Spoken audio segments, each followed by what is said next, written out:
back to horror? Yeah, I definitely want to write in as many genres as people will publish me in. If that makes sense. This is my first novel, but I have as mentioned earlier, a short story collection of horror short stories. I've co-edited 3 anthologies with Sean Wallace at Prime Books. The third one is coming out this summer, and it's a collection of literary horror stories. I'm also a founder, along with someone in the audience, and a juror for the Shirley Jackson Awards, which we just started a year and a half ago. And the goal of the Shirley Jackson Awards is to recognize the best in literary horror and dark psychological fiction.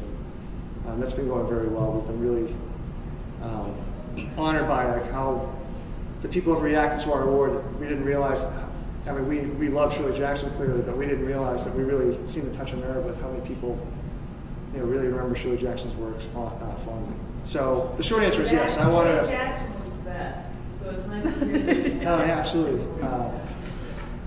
ShirleyJacksonAwards.org if you want to check it out.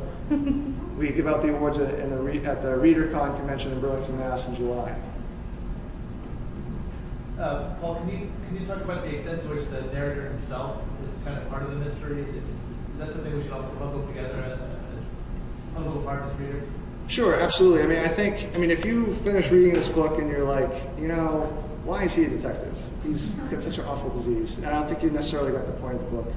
There is a mystery, and there is a plot, and there is resolution, but at the same time, it's not all tied up neatly. Because to me, again, my theme of, what's reality, memory, identity, it's not a nice and neat thing. So while his case gets solved, there are going to be small questions, about Mark, about his family, about sort of, his own identity, about his choices and actions, etc. So that's something. In terms of just physical, in terms of how much can you trust Mark, I think that's what he was asking a little bit as well. Clearly, this is a very unreliable narrator, first person, present tense. But the fun part for me as a writer, hopefully as a reader, he's unreliable, but not on purpose. What's happening, he's describing to you what's happening to him at the same time. So it's sort of like the unreliability, it's not his fault. It's not like, Humbert and Lolita, who's clearly trying to mislead you in Lolita. This stuff is happening to Mark, and hopefully you're experiencing it as he's experiencing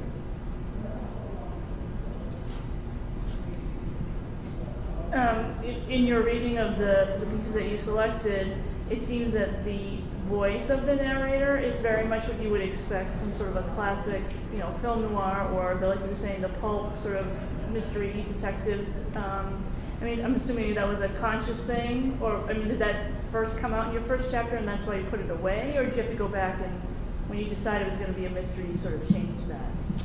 Yeah, the first chapter, I think I added to the voice. I think I just had sort of the general story of a woman coming in with her fingers missing. But once I decided on the title, The Little Sleep, obviously an homage or a tip of the hat to Raymond Chandler. This is very a Chandler-esque voice, hopefully with my own voice and spin to it, but I definitely wanted to make him almost a walking anachronism. He's wearing a fedora and a trench coat in Boston in 2008. He's got a full beard, he talks like that. No one else in the book really talks like him. So, that was all part and parcel of just trying to, like I said, roll around as many of the conventions as I could, and hopefully make, spin them a little bit different. I would say the first paragraph is actually The Big Sleep. I took the first paragraph and essentially just reworded it for Mark, and then, from there it goes in obviously a different direction.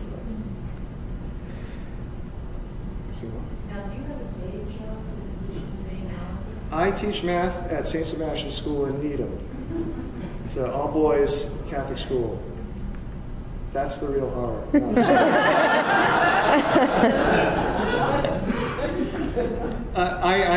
The kids, they keep me on my toes. They keep me on. I really enjoy it. And they're very excited about the book. It's been a lot of fun just going through this experience, while teaching there at the same time. Yes, I'm Ed. I heard your father was a great influence. He beat me terribly. No, I'm just kidding. Of course, my father was very much an influence. His love of reading and writing, a huge influence. Even though I rejected one of his stories for a magazine that I ended up